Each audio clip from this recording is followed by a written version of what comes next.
What is up, guys? Welcome to the Being Beautifully Honest podcast and channel. Thanks for being here, being subbed. If you're not, hit the button. And if you're listening on YouTube, hit the like. It's like walking in the room and hitting that light switch. Let's brighten up the place and get into this beautifully honest reaction.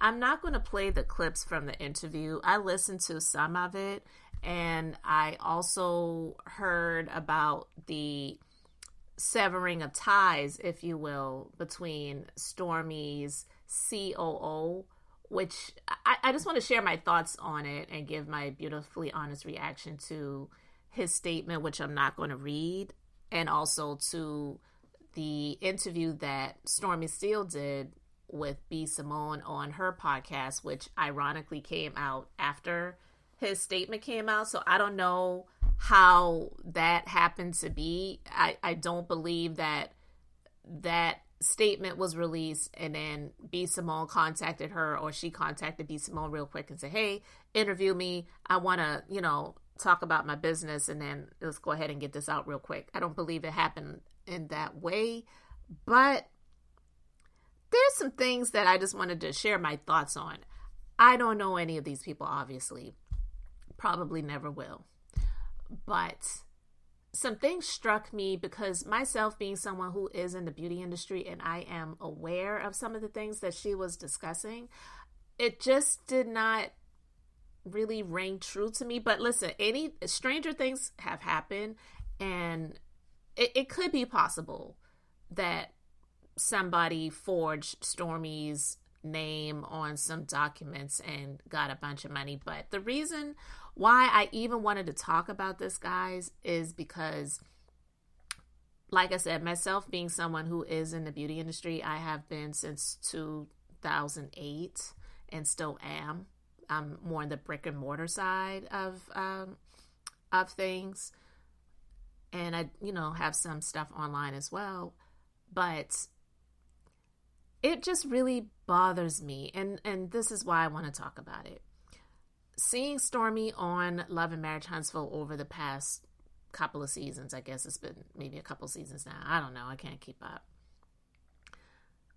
I'm always careful about how I view people and judge people. We all judge. That's just a natural thing to do. We judge people based on their actions. Sometimes we may be right, sometimes we may be wrong, and sometimes we may be right in our judgments of people, but because of situations and circumstances that are going on in their life that we really don't know about, it could be a cause and a reason as to why we see that them commit the actions that they do. So with all of that being said, when I first saw Stormi on the show, I didn't really care for her because I felt like she was doing the most. And then I won't even say I tried to, I actually kind of fell into the trap of liking her a little bit because I saw how she tried to be graceful to Destiny when I thought Destiny was being stank when she was, in the midst of going through a lot of stuff and trying to revive her business, her brick and mortar beauty supply store. I think that's what it was. But not to go down that rabbit hole and go to all of those things again. I was like, oh, cool. She's trying to be kind and gracious. She's, giving Destiny an olive branch, giving her a Gucci bag. Okay. But now, looking back on those things, and not even just right now, but looking back over those things, because hindsight is always 20/20, I do feel like a lot of those things were just done for a scene, done for television. My personal opinion, I have the right to it. And then also, I do feel that because she had a successful business, she kind of felt like she was above a lot of the staff and the people on the show, which possibly could be, for some of them. I will actually give her that credit because a lot of them are just like putting on a facade for the sake of television, but they really aren't who they try to portray themselves to be. And I'm speaking primarily about the Scotts and Martell Hotel, Arion's baby wipe Holt. He absolutely 100% is not what he tried to portray. So I digress. I would give her that.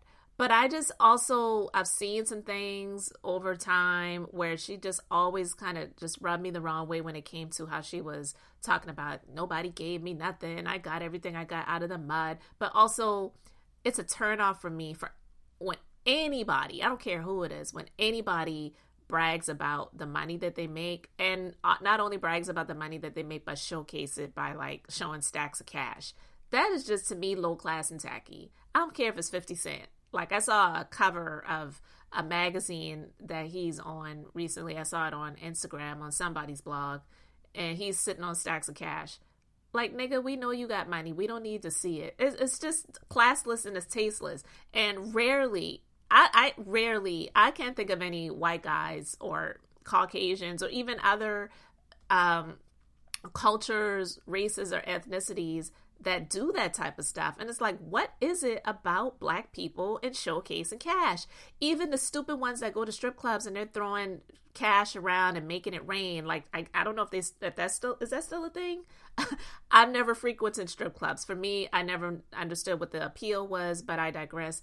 Do people still do that? But even when I would see people on TV, videos, whatever, clips, doing that type of stuff, it just always seems so stupid to me. I guess it's a good thing for the strippers because they're making money, but I'm just saying, I never understood the fascination with Black people and showcasing cash. I always felt like it was just classless, tasteless, and quite frankly,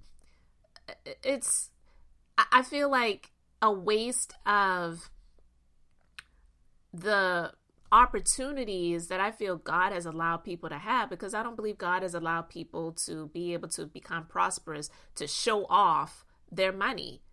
I believe you are a blessing to be a blessing, not to say, look at me now, I'm making paper. It's just stupid. But I digress. I just didn't really care for that. And then I also felt like there was, it started to be the air of, from her, competition, because Melody, she got into the beauty industry, and so it's like a one-up thing. I gotta show people that I'm not new to this, I'm true to this. And there's space for everyone. If you have a market and an audience, everybody can make money. Some may not make as much as others, some may not become as well known as others, and some may not even have the desire to do that. But anyway, I'm saying all of those things to say, she shared how she went through a whole lot of stuff, and then to now see that her COO has been terminated by her, and now I guess he's looking to pursue a civil lawsuit against her and the company. I feel that for someone who just recently celebrated a big win on TikTok by selling $1 million in one day in sales on TikTok, that no other beauty brand has been able to tout. And I'll be honest, and this is not coming from a place of hateration or jealousy or whatever. I just honestly question that. And the reason I question that is because out of all of these beauty brands that exist, big name brands, right? Canvas Beauty sold $1 million in a day on TikTok. I question it. I'm not saying that it didn't happen.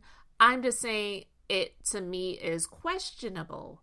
But no doubt she's experienced the success and she's making the money. But no doubt she was able to achieve that by the help of this man who now is saying that he has been discarded. And I just feel like it's a big mistake for her to have somebody like him who was on her team to let him go in that way. When you have someone who is an asset, you want to keep them around. My first employee ever, she has been nothing but an asset to my business. I thank God for her. 12 years later, she's still working in my business, and I am so grateful for that. And I'll do anything that I have in my power possibly to keep her here. So I'm just saying, to have someone who has been there to really help you, especially when you've been going through tumultuous times, and to let them go like that, I feel like she's made a big mistake. Or not even a mistake, she made a bad decision. But I also don't know what went on behind the scenes, so I don't know. All I can do is just go off of what was put out there. And based on what she said in that interview that she did with B. Simone, and again, I'm not going to play any clips because I'll be honest, B. Simone, she to me is a bit of a nuisance, and the baby, and how it's just like, okay, girl. But I feel like if you're going to have like a big podcast, it really is the onus on you, or if you have a staff or whatever, to do your homework and to do your research about the person that you're speaking to, so that it's not just a cheerleader session of allowing this person to just say whatever and then you're just agreeing with them and then you're adding to what they're saying, versus asking them some tough, hard questions about, okay, well, I understand that this happened. Can you explain this and A, B, C, and X, Y, and Z? Because I'll just be honest about this, and I'm going to leave it here. I'm not saying that she is lying about someone forging her information and stealing from her business by getting loans in her name via merchant cash advance, but I'm going to tell you something, and I'm just telling you what I know. There's a ton of these companies out there, so it's possible that one of them allowed somebody to get over and get by. But those merchant cash advances, they are quick, high interest loans. Like, you can get the funding in as little as a day or the next day, and they're not the best. They don't have the best terms. They really don't. They're really not recommended. But a lot of companies, like, unfortunately, minority-owned companies, we do get shut out from getting funding from the regular banks, and they make it harder for you to get money, and not just harder, but it takes a longer period of time to get the money. And then when you are, like Stormi has, a product-based business where you have to supply the products to the retail outlets, and you're waiting 30, 60, 90 days to receive the money for the orders that they have submitted, which in my honest opinion, I don't really feel that that's fair, but I digress. That it just is what it is. You're needing to get the products so that you can get them produced, so that you can fulfill the orders to those retail places, and then wait to get the money back. So not only do you need the money to get those products produced, but you also need money to continue to operate your business. So those companies, they are definitely predatory in nature. They're similar to you guys who are not business owners. You may have definitely seen over the years these check cashing places. Now, I don't know if a lot of those places still really exist, because they definitely are predatory. You only see them in mainly African American communities, or in shopping centers or places where it's more minority people that frequent those businesses in those shopping centers. And so you write a check based off of your paycheck, and then a lot of people, they get stuck in those because they can't afford to pay it off in the whatever terms it is, whether it's a week or 2 weeks, and then you just wind up keep rewriting the check or refinancing it, if you will. So when she said that someone else did that in her name, the reason why it's hard for me to believe that is because they do go through things to ensure that it is you that's doing it and not somebody else. So they have to have access to your driver's license, your checking account, to be able to write a voided check.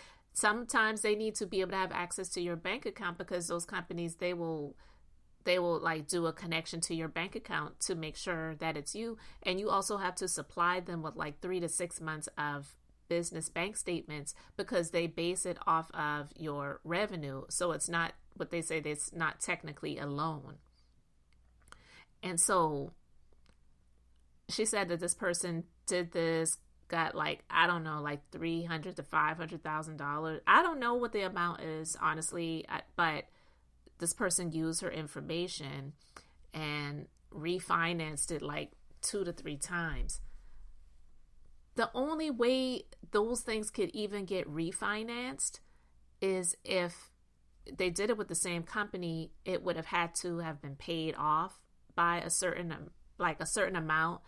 would have had to already have been paid off. So maybe like 50 to 60% of it would have had to have been paid off.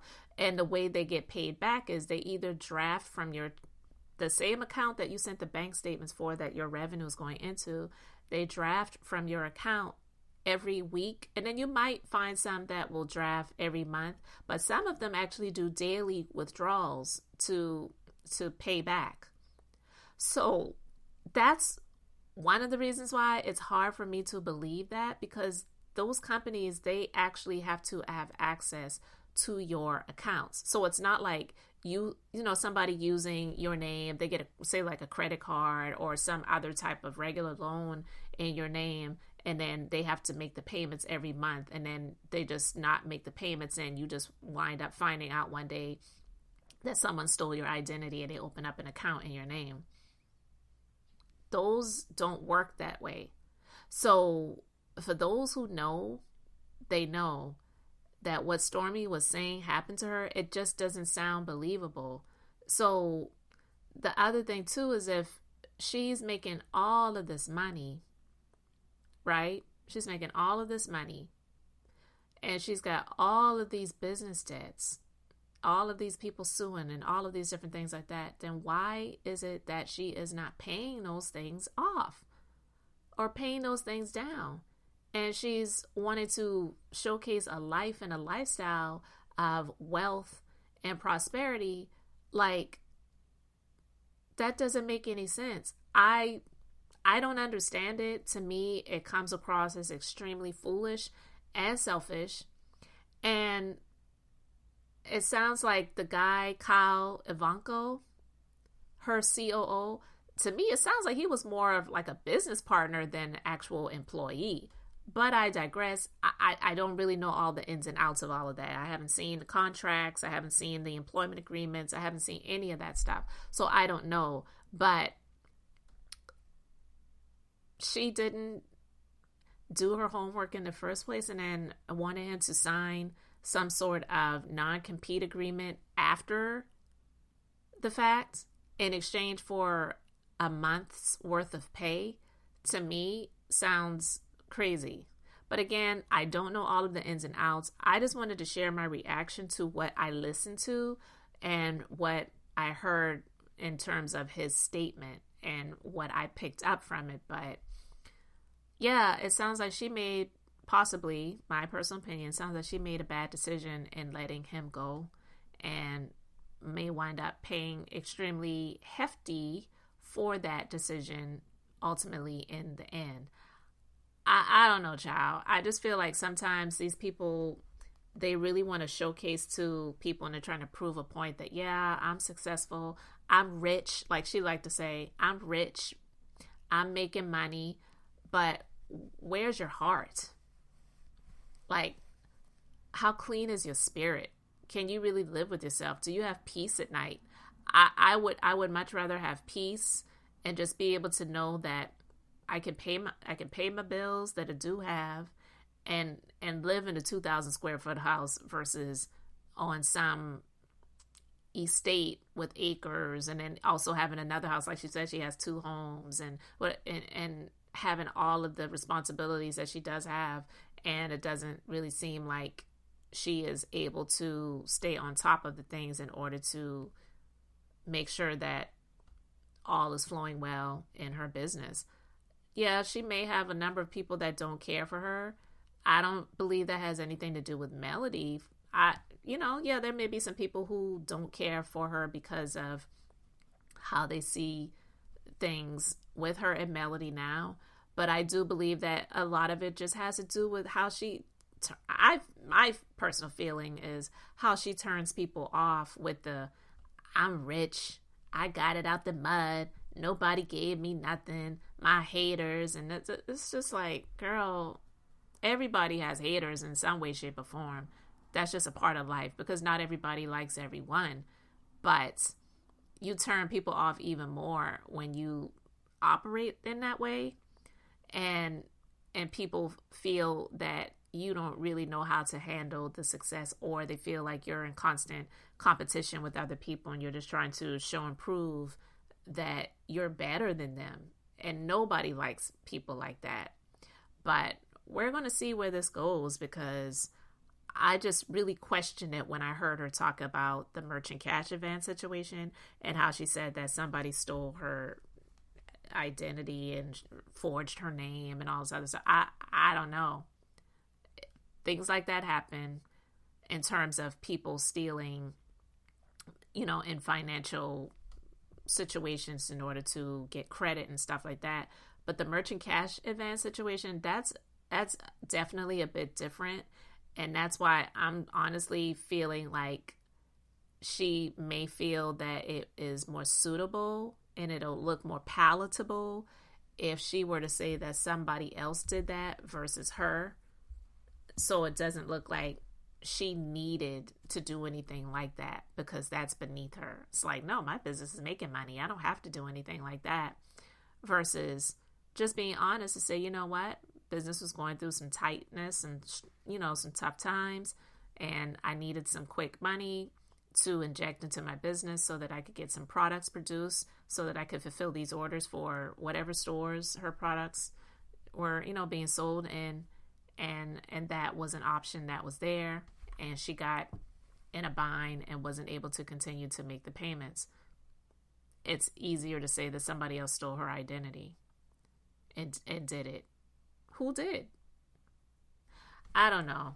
But I just wanted to share my thoughts on that, guys. I wasn't sure if I was going to talk about it. But again, like I said, when I heard her talk about the merchant cash advance thing, I was like, I don't know. Something doesn't seem right about that just based on my knowledge of knowing how that industry works.